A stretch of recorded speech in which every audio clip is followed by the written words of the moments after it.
বার্থডের দিন রাত 12টার সময় চন্দ্রানীকে দিয়ে কেক কাটিং করাবো না, সেটা কি করে হয়? বাট ও তো সারাদিন ট্রাভেল করার জন্য টায়ার্ড হয়ে তাড়াতাড়ি ঘুমিয়ে পড়েছে। আর আমি তো এদিকে হোটেল থেকেই একটা পেস্ট্রি অর্ডার করে দিয়েছি এন্ড সাথে ক্যান্ডেলও রেডি করেছি। ঠিক 12টার সময় ওকে এই ছোট্ট সারপ্রাইজটা দিয়ে উইশ করব বলে। বাট ম্যাডাম তো ঘুমোতে এত ব্যস্ত যে ফার্স্টে বলছিল কেক নাকি ও কালকে কাটবে, কিন্তু তারপর তো ওকে জোর করে ওঠালাম। তো রাত 12টার সময় এরকম ছোট্ট করে সেলিব্রেশন করে দেন সকাল 6টার মধ্যে উঠে রেডি হয়ে নিচ্ছি। এন্ড আমাদের রুম থেকে সকালে বাইরের ভিউটা তো জাস্ট দারুণ, একদম সামনেই সমুদ্র। তো বার্থডে পারপাস চন্দ্রানীকে পুরীতে নিয়ে আসার একটাই কারণ, বার্থডে দিনের সকালটা যাতে ও পুরীর জগন্নাথ মন্দিরে পুজো দিয়েই শুরু করতে পারে। এন্ড ঠিক যেমন ভাবা তেমন কাজ, সকাল 8টার মধ্যে সুন্দরভাবে ঠাকুর দর্শন করে আমরা আবার চলে এসেছি হোটেলে। এন্ড এসে ফ্রেশ হয়ে পুলের পাশে দাঁড়িয়ে দুজনে এনজয় করছিলাম আইসড আমেরিকানো। আর তারপর চলে আসলাম ব্রেকফাস্ট করতে। তো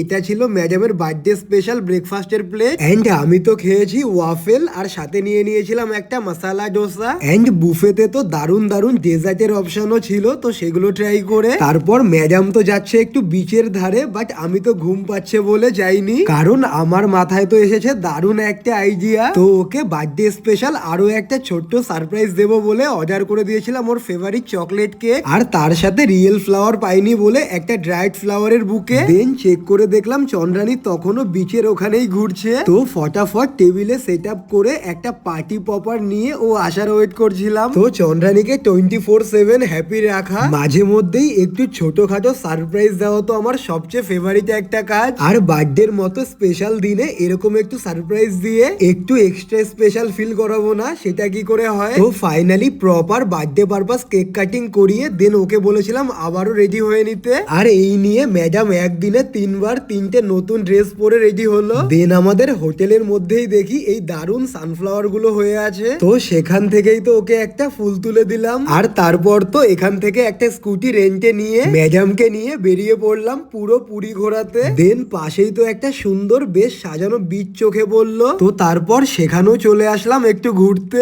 দেন পুরীতে তো দেখলাম একটা মিত্র ক্যাফে রয়েছে। তো বার্থডে স্পেশাল ডিনার করাতে ম্যাডামকে নিয়ে চলে আসলাম ওখানেই। আর আজকে সব খাবার অর্ডার করার দায়িত্ব তো বার্থডে গ্যালারি ছিল। তো এবছর চন্দ্রানীর বার্থডের দিনটা তো ঠিক এভাবেই সেলিব্রেট করলাম। তো চলো বাই।